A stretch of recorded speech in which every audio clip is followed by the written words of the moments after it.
Please जरा, हमें यह बताया गया था कि आईएमएफ जो है वो हमें पैसे देगा, और आईएमएफ के पैसे जब आ जाएंगे तो उसके बाद सऊदी अरेबिया भी पैसे देगा और यूएई भी देगा।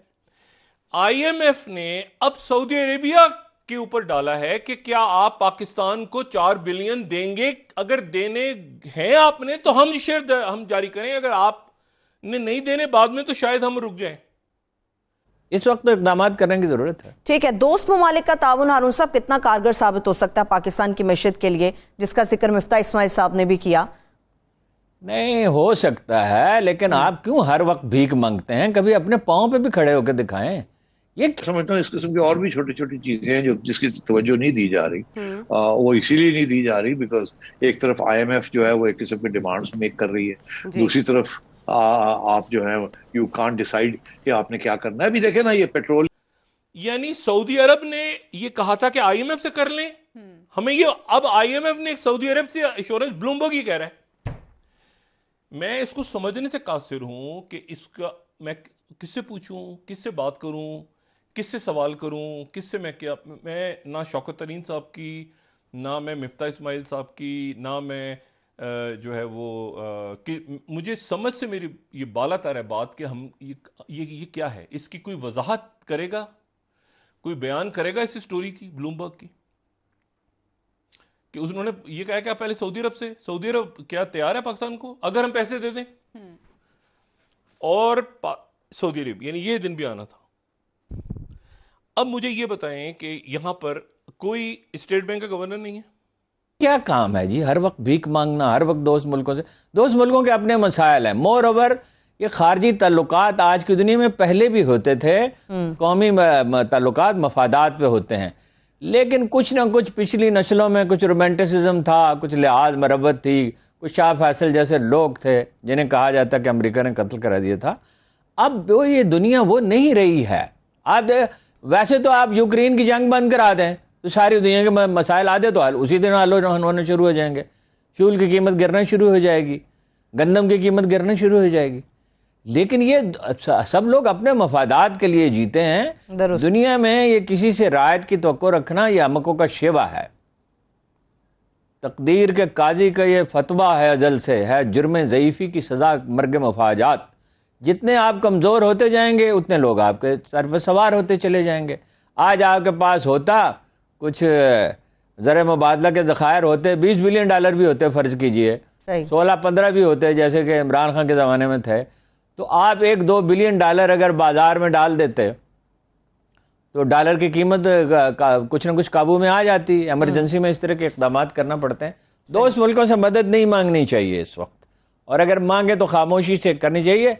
मैं आपसे बार बार कहता हूँ इस तरह के बयानात मुफ्ती साहब देते हैं, वो उनकी कोई उनके अपने सरकारी लोग नहीं उनके बयानात को कोई अहमियत देते, तो हम क्यों दे रहे हैं? 226 या 28 तो शायद इंटरबैंक हो गया था जी सर, और 242 की बात हो रही थी, लेकिन फिर वो 250 की बात हो गई सर। 250 रुपये का $1। और इसका मतलब ये है कि हमने चूंकि पेट्रोल ख़रीदना है और वो डॉलर्स में ख़रीदना है, तो इसका मतलब है कि तकरीबन डॉलर, मुझे नहीं अंदाज़ा, लेकिन ये कहा जा रहा है कि पेट्रोल की कीमतें जो हैं वो दोबारा शायद 40 से 50 रुपये बढ़ानी पड़ जाएं, क्योंकि रुपया गिर रहा है नीचे। ये आईएमएफ के मामलात से अलग मामला हो रहा है। और मामलात क्या तसादुम की तरफ जा रहे हैं? क्या तय हो गया है कि तसादुम होना है? क्या उसके बगैर कोई रास्ता अफाम तफहीम से निकलता नज़र नहीं आ रहा? क्योंकि आज जो बात हुई है उसमें तो अल्लाह के कहर तक मामला चला गया कि अगर ये झूठा है तो अल्लाह का कहर हो, और अगर तो अल्लाह के कहर तक बात चली गई है। कीमतें इन्होंने बढ़ा दी। मैं ये छोटी से सवाल पूछता हूँ आपसे, मैं इस गवर्नमेंट से पूछता हूँ कि आपने पता था आपको 22 तारीख को इलेक्शन, ये 17 तारीख को इलेक्शन है, आपने क्यों नहीं इंतजार की? इमरान खान जब उसको पता चला कि उसकी छुट्टी हो रही है तो उसने कहा मैं नहीं बढ़ाता, और 100 अरब रुपया का है आपके ऊपर वोट डाल के घर चले गए।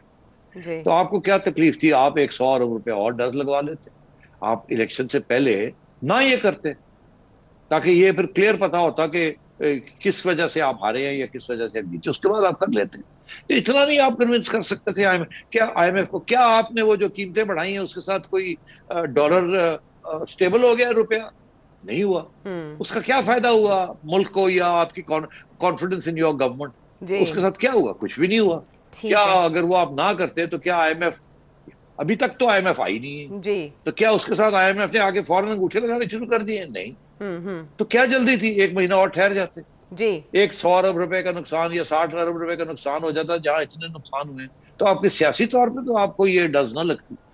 ठीक अब है ये महंगाई की डज लग गई आपको, जिसकी वजह से सारी आपकी जो सारी जो पॉलिसी थी, पॉलिटिकल पॉलिसी, वो हाँ आपकी एक इकोनॉमिक फैसले के साथ ब्लोन अप आपकी सारी सियासत जी ब्लो अप हो गई। एग्जैक्टली और अब ये पंजाब आपके हाथ से जा रहा है, जी उधर ये हो रहा है, नई इलेक्शन कॉल कर दी। तो ये क्या फायदा हुआ? क्या आपने वो फायदा हुआ पेट्रोलियम कीमतें बढ़ा दी इलेक्शन, एक 17 की इलेक्शन से पहले। आपको पता नहीं था कि इसका क्या असर होगा? 17 से या आप पहले सोचते 18 थे रुपए कम की थी, लेकिन वो भी काम हाँ, नहीं आया सेठी नहीं वो साहब, काम नहीं, उससे फर्क नहीं पड़ता ना फर्क वो नहीं कम पड़ा। करने से। बिल्कुल हाँ, कोई वो, और वो बाय द वे ठीक तरीके से भी नहीं की, तो राइट। उसका कोई प्रोपेगेंडा नहीं हुआ। प्रोजेक्शन नहीं की गई हाँ, अच्छी तरह, जिस प्रोजेक्शन भी तरह नहीं हुई खान उससे साहब कि करते हमने ये हैं। किया। एग्जैक्टली खान हाँ, साहब करते तो हैं। मतलब तो एक महीना ठहर जाते। ठहर जाते हैं। तो इनकी इनकी जो पॉलिटिक्स है बहुत कमजोर है इस्लामाबाद में। और इनकी इकोनॉमिक्स जो है वो ठीक है, कुछ लोग बड़े पसंद करते हैं इस किस्म की बातें, कि जी वो एक प्रोफेशनल इकोनॉमिस्ट आ गए हैं, बड़ा शरीफ आदमी है, खुल के बात करते हैं और छुपाते नहीं है, मगर टेक्नोक्रेट है ना। अब एग्जैक्टली उनकी जो सियासी बयानबाजी है नहीं उसके साथ नून लीग का जो पट्टा गोल हो रहा है वो तो आप नून लीग वालों को पूछे ना। है हाँ। आप मुझे ना पूछे, मैं तो कहूंगा आप मुझसे देखिए ज्यादा शौकत पता ही तरीन कोई साहब कितनी अच्छी प्रोजेक्शन कर रहे हैं इमरान खान साहब की, वो बैठे होते नहीं। हैं टॉक उन्होंने शोज नहीं, में। शौकत तरीन ने यही कहा है ना जी कि इनको हैंडल नहीं करना नहीं आया, करना इनकी आ रहा लॉस हाँ देखिए ना, या तो ये आईएमएफ के साथ मुआहदा करने जा रहे थे, जो कदम उठा रहे थे उसके साथ कॉन्फिडेंस आता, हाँ कॉन्फिडेंस तो नहीं आया नहीं मार्केट आया के अंदर, नहीं आया ना नहीं मार्केट आया के अंदर। नहीं आया तो या तो वो आता, अगर नहीं आया उसके बरक्स हो गया,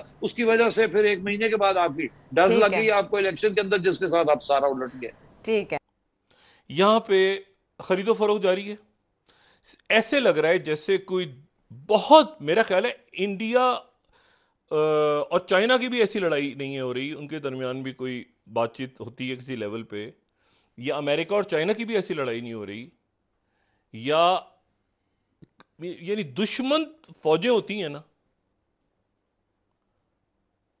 उनके दरमियान भी इस वक्त पाकिस्तान इंडिया के दरमियान भी एक सीज़फायर हुआ है। ये बहुत बहुत खुश आइंद है कि दुनिया के जो हालात हैं इस वक्त, ये नया फ्रंट नहीं खुला हुआ।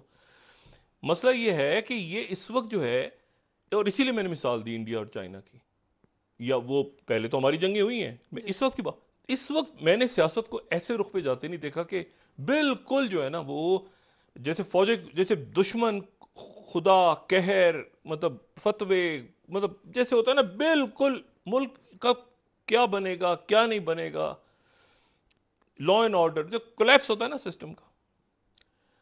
और ये जो है ये बड़ी बदकिस्मती होगी कि अगर ये फिर तसादुम हो जाता है, फिर कॉल्स, लोगों के आसाब को भी छोड़ दें, लोग वैसे ही आसाब छोड़ दें। असल मसला ये है कि लोगों के घरों का जो बिल आने वाला है उसके बाद क्या होगा। फिर बिजली अभी मिफ्ता इस्माइल साहब ने कहा कि आईएमएफ ने कहा कि बिजली अलग है, बिजली अलग है। डॉलर देकर आप पेट्रोल लेते हैं, तो जब डॉलर महंगा हो गया तो पेट्रोल लेने के लिए आपको कितने रुपए उनको देने पड़ेंगे?